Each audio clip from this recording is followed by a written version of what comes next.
Hey everyone, my name is Sarah Gemma, and I'm the executive director of an organization called the Disability Justice Network of Ontario.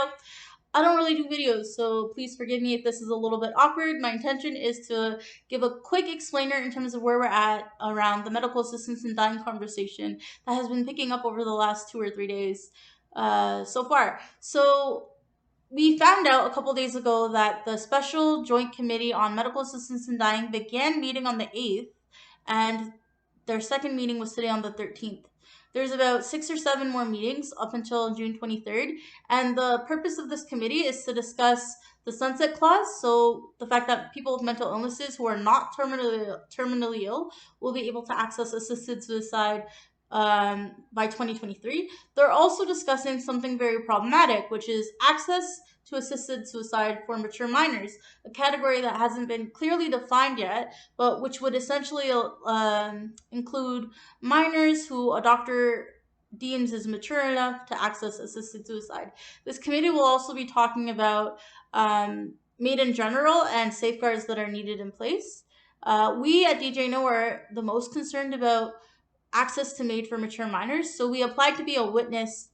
Well, two of us applied to be a witness on the committee.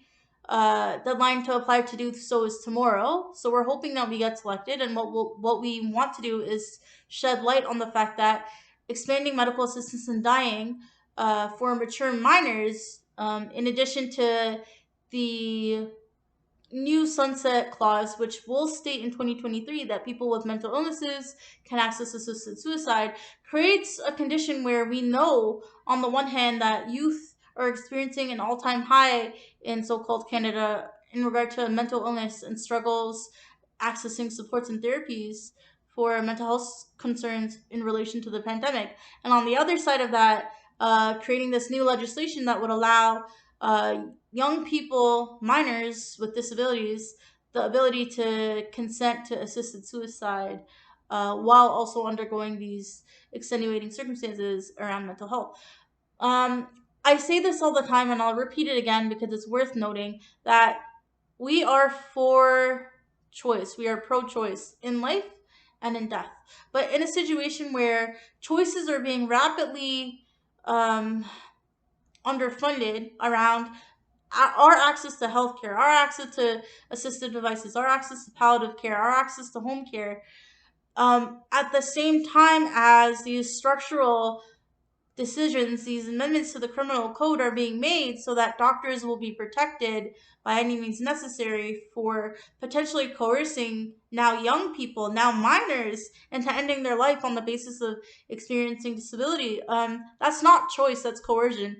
That's the state deciding that some lives are worth funding and other lives are worth ending, right?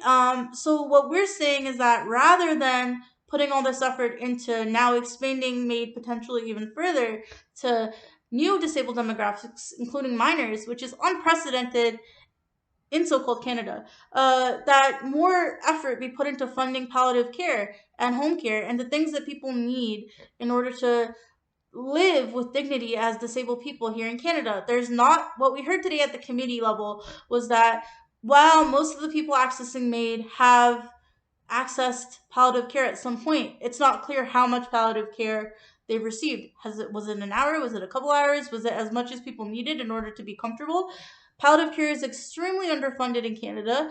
The two largest palliative care organizations in Canada have spoken up against MAiD, and yet this is not being wholly considered in these debates. We also know that about 200 people with disabilities that were not terminally ill access MAiD since the expansion of MAiD, which said that you don't have to be terminally ill to use assisted suicide. We also know that it is projected that around 4% of the total deaths in Canada per year will be in relation to medical assistance in dying. And that's projected based on data from the Netherlands. But we're not going to have actual robust data to work with around vulnerable populations, around Indigenous people and Black people and racialized people and queer people until 2024 when that report is made public. And so people are going to be using MAiD, and we're not going to have the data to work with to say how it's impacting the most vulnerable. The director of the ESDC, forgive me if I'm getting the acronym wrong, but the disability director at ESDC was at the committee today, and when asked a question by MP McGregor around poverty levels and income levels of disabled people in Canada, and when asked a question about some of the largest concerns that the disability community has in relation to medical assistance and dying extensions, she couldn't answer. And while we know that this is a factor, we won't have the data to work with while these decisions are being made. And so we at DJNO are very, very concerned at the trajectory of this committee, at the speed at which it was struck, and will be meeting with witnesses and putting forward more recommendations without really consulting disabled people. And it feels to me, at least, that disabled people again are being shown that we're not a priority, that our lives matter less, to the point where these conversations can happen and not a single disability org was alerted in advance of these conversations happening. And I'm not clear on what efforts this committee has put into place to hear from young people with disabilities who have experienced suicidality, who have struggled accessing mental health supports in our communities. We know that people wait days upon days to access beds and psych wards in our communities. These supports are not available for people experiencing suicidality and suicidal ideation. But we're gonna now allow for the expansion of MAiD for disabled people who are not terminally ill, who are experiencing mental health concerns, and who are minors, who are underage. I can't speak for everyone, but I know that for me, being a teenager was rough. I didn't fit in. I was extremely bullied.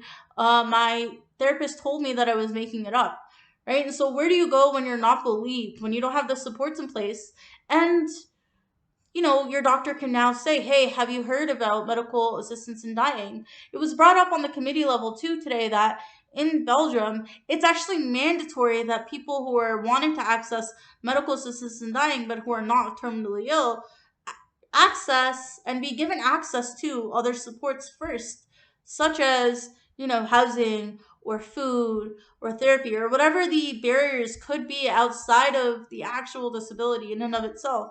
But in Canada, it's not mandatory that you receive these supports before accessing medical assistance in dying. What is mandatory is that you make an informed decision. How can a minor make an informed decision about assisted suicide in a world that says disabled people shouldn't exist in the first place?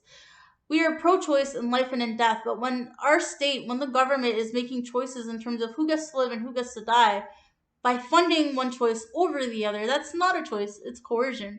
And so we'll be paying attention to this very closely over the next couple of weeks. And if you want to listen along with us and try to learn as you go too, you can follow us at DJN Ontario on Twitter and Instagram. Thank you.